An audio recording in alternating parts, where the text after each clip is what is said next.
Recently, a very dear friend bought me a birthday gift, and it is this, I think, magnificent statue. And it's well made, it's a museum grade artifact, which is the exact copy of an original found in Upper Egypt. And it came with a tour of artifacts from the Berlin Museum. And that in itself is not surprising, and it was touring through major capital cities here in Australia, and that's where my friend bought this. That of itself is not the interesting thing. This wonderful statue was sold as a statue of Bast or Bastet. Now, I will admit, I am not a novice when it comes to Egyptology. And it took me less time than I could breathe in to go, no, that's not Bastet. As you know, Bastet is a cat goddess. There's also Menhit, who's also a cat goddess, not to be confused with Sekhmet, who is a lioness. No, but these are all goddesses. So how do we know this beautiful statue is not a goddess? Well, firstly, it's not carrying a sistrum, and it's not carrying an ankh.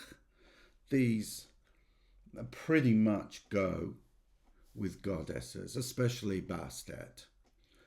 She always has a sistrum or an ankh or both. No.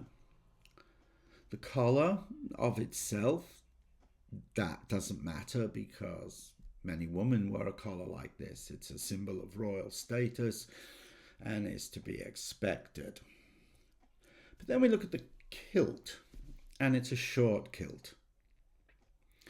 And if you look at images of any of the goddesses, you will always see that they wear a dress that goes from about here down to sometimes just below the knees or above the ankles. This is a male's kilt. You can look at reams of ancient Egyptian art from the Old Kingdom to the Ptolemaic period through to the Roman period, and that is a man's kilt. So it then behooves us to go, who is it then? And most times, if you go to the usual sources, you'll be hard-pressed to find who this wonderful god actually is. Fortunately, I knew. In the Egyptian Book of the Dead, or the Peremchru, the coming forth into the day, or the light, chapter 17, there is this line which talks about that what the chapter is about is the boat of Ra at night traveling through the underworld. And during this time, the great god Ra or Re, we are not sure which, fights the demon Apep, a snake, a force of chaos. And there are images of a cat cutting up the snake, and we're pretty sure that that is Menhit, who is a goddess, and she is in a full snake form. So again, who is this? Well, in chapter 17, it actually tells us. And fortunately, I always have my trusty Budge edition, more because it has the full hieroglyphic text rather than its translation, which is a bit iffy actually. But when we go there, it talks about we're fighting off the demon and destroying his enemies. And what is it? This cat, this male cat, it's Ra himself, and he's called Cat. And he is a cat because the word of Za, of the power, the creative feminine power of the universe, says unto them, which is he's both made and however, blah, blah, blah, and his name is Cat. Otherwise, the breath it is baking, and it goes on. But you get the sense that the text constantly, it reiterates this. It's going, look, this is Cat. Of course, the word isn't cat. So obviously, that's his name. The word for cat in ancient Egyptian is Mao. So in truth, this is the mighty and great god Mao, who is also Ra, the son of the sun, the god of the sun. And of that in itself, it's an interesting fact and just proves that you should never trust the label. I am still glad I got given this, because I think this makes it far more interesting.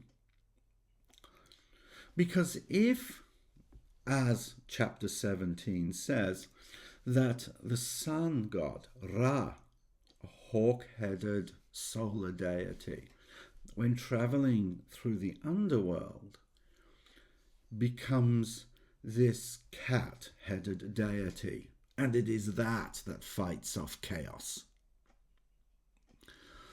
And it tells us something extremely profound about the ancient Egyptian view of Godhead, of divinity.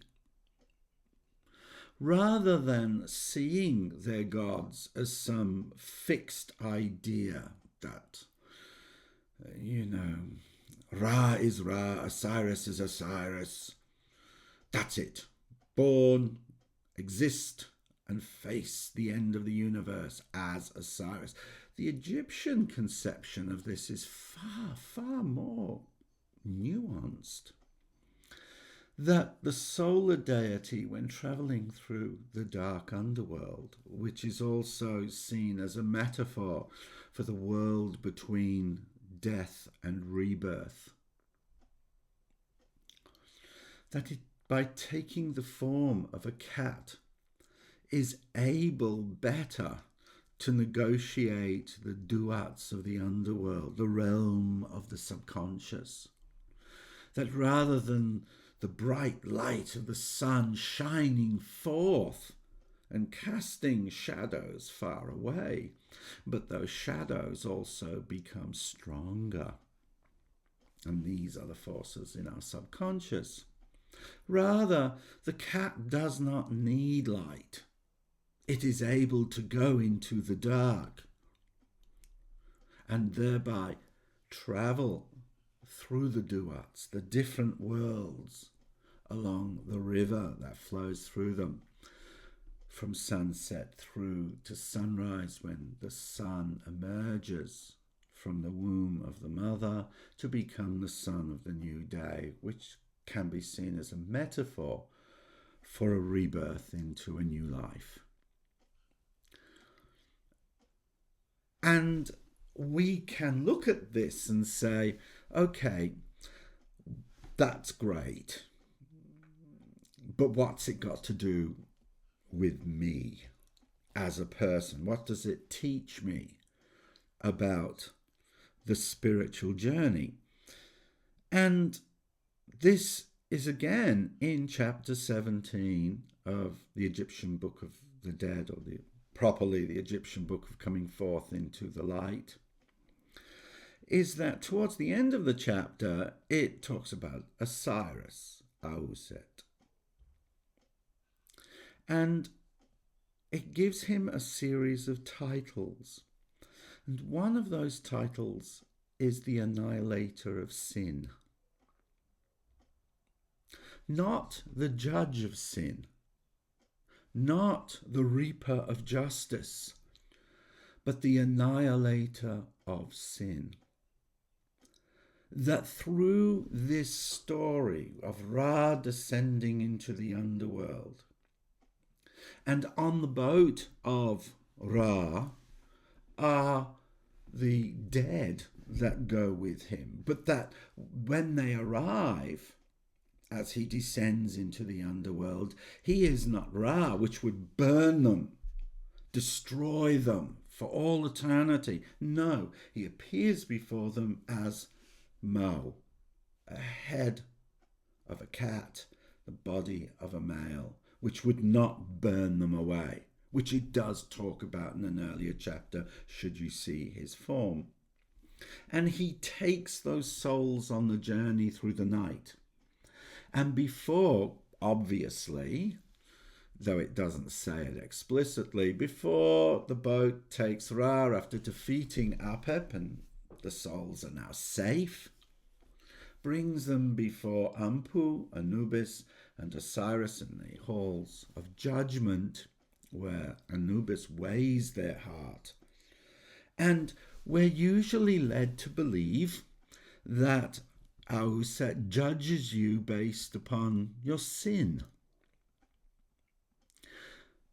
But there is that unusual title, and that is annihilator of sin, destroyer of sin, the purifier of the soul.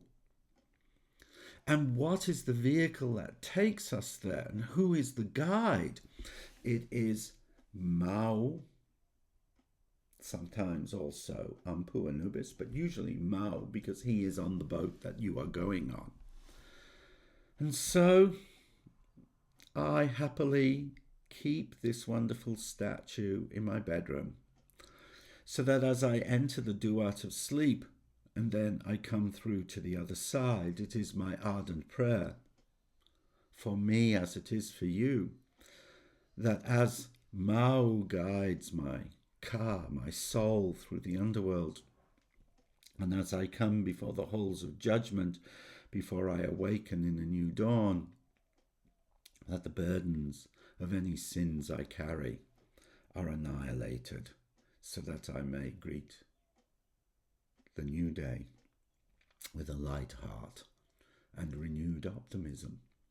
And may you also, by the blessings of the god Mao in your own dreamscape, also awaken to a new day, cleansed, refreshed, renewed, and all thanks, in no small measure, to the great and mighty God Mao. I am Dr. Shimon de Valencia, and I am the Merry Mystic, and this is my friend and companion god, Mao.